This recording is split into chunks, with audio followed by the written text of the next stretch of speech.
Eighth Day of Waiting on God by Andrew Murray. Waiting on God, strong and of good courage. Wait on the Lord, be strong, and let your heart take courage. Yea, wait thou on the Lord. Psalm 27, verse 14, Revised Version. The psalmist had just said, "I had fainted, unless I had believed to see the goodness of the Lord in the land of the living."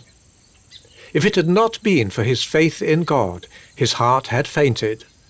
But in the confident assurance in God which faith gives, he urges himself and us to remember one thing above all, to wait upon God. Wait on the Lord, be strong, and let your heart take courage. Yea, wait thou on the Lord. One of the chief needs in our waiting upon God, one of the deepest secrets of its blessedness and blessing, is a quiet, confident persuasion that it is not in vain. Courage to believe that God will hear and help. We are waiting on a God who never could disappoint his people. Be strong and of good courage. These words are frequently found in connection with some great and difficult enterprise, in prospect of the combat with the power of strong enemies and the utter insufficiency of all human strength. Is waiting on God a work so difficult that, for that too, such words are needed, be strong and let your heart take courage? Yes, indeed. The deliverance for which we often have to wait is from enemies, in presence of whom we are impotent. The blessings for which we plead are spiritual and all unseen, things impossible with men, heavenly, supernatural, divine realities. Our heart may well faint and fail. Our souls are so little accustomed to hold fellowship with God. The God on whom we wait so often appears to hide himself. We who have to wait are often tempted to fear that we do not wait aright, that our faith is too feeble, that our desire is not as upright or as earnest as it should be, that our surrender is not complete. Amid all these causes of fear or doubt, how blessed to hear the voice of God, "Wait on the Lord, be strong, and let thine heart take courage. Yea, wait thou on the Lord." Let nothing in heaven or earth or hell, let nothing keep thee from waiting on thy God in full assurance that it cannot be in vain.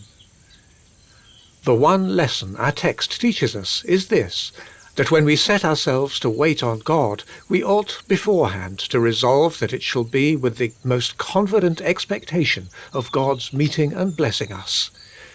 We ought to make up our minds to this, that nothing was ever so sure as that waiting on God will bring us untold and unexpected blessing.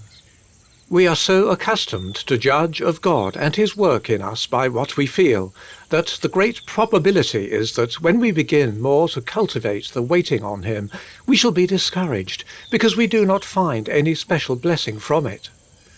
The message comes to us, above everything, when you wait on God, do so in the spirit of abounding hopefulness. It is God in his glory, in his power, in his love, longing to bless you, that you are waiting on. If you say that you are afraid of deceiving yourself with vain hope, because you do not see or feel any warrant in your present state for such special expectations, my answer is, it is God who is the warrant for your expecting great things. Oh, do learn the lesson. You are not going to wait on yourself to see what you feel and what changes come to you. You are going to wait on God, to know first what he is, and then, after that, what he will do. The whole duty and blessedness of waiting on God has its root in this, that he is such a blessed being, full to overflowing of goodness and power and life and joy, that we, however wretched, cannot for any time come into contact with him without that life and power secretly, silently beginning to enter into him and blessing him. God is love. That is the one only and all-sufficient warrant of your expectation. Love seeketh out its own. God's love is just his delight to impart himself and his blessedness to his children. Come, and however feeble you feel, just wait in His presence. As a feeble, sickly invalid is brought out into the sunshine to let its warmth go through him, come with all that is dark and cold in you into the sunshine of God's holy, omnipotent love, and sit and wait there with the one thought, here I am in the sunshine of His love. As the sun does its work in the weak one who seeks its rays, God will do His work in you. Oh, do trust Him fully. Wait on the Lord, be strong, and let your heart take courage.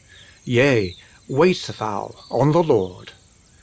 My soul, wait thou only upon God. End of 8th day.